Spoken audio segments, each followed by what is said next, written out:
that time was headed up by George Crombie, Regional Director. He and the Corps of Engineers and Coastal Zone Management, we had to come into agreements on this wall to repair it. And part of the agreements as required by this town were two items. One is that we had to do a study of the entire Plymouth Beach from Birch to the tip of the beach. And the town did that after going through a town meeting. We received about $100,000 for this study of the entire beach as well as the revetment wall. The second issue we had to do is guarantee them that we would, the town, put aside $3 million for the nourishment of the revetment wall after it was done. And we went to town meeting and we secured through the stabilization fund that $3 million that was to be set aside for that beach. Here it is 15 years later, and we should be addressing this beach because we don't want to chatter. If there was to be a breach there, we have put that crown jewel, Plymouth Harbor, in danger. It's also my understanding the Corps was prepared to do it, and someone told the Corps, do not proceed with beach nourishment. Really shouldn't have been taken all that. It's not for beach nourishment, it's for that revetment wall. So much concern with Northeaster, but we are concerned with the no-name storm or blizzard.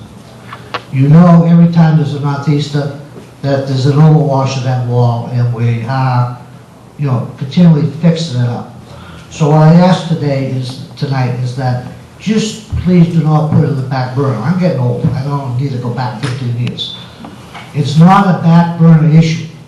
It's our harbor. That's the issue. And everything has been put in place. The agreements have been signed by DEP, by this town, by Coastal Zone Management, and the Corps of Engineers. Thank you, Mr. Chairman.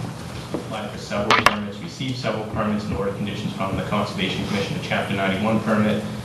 We were going through the Chapter 401 Water Quality Certificate program, and those permits were all subsequently appealed by the homeowners on the beach, which essentially brought the project to a halt.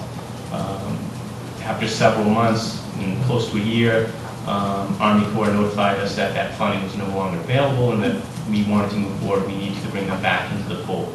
At that point, the town said, at this point, going through the appeal process, having to bring the Army Corps back in, get reappropriated federal dollars at this point for a project that had already been fallen through twice, we put the project on hold. What we're working on right now is a large-scale beach nourishment to hopefully do the same sort of protection in that area, which is essentially from the day parking out to the crossover. And that's what we've been working on. Well, if the permits are appealed, then of course we have to go through the lengthy appeal process.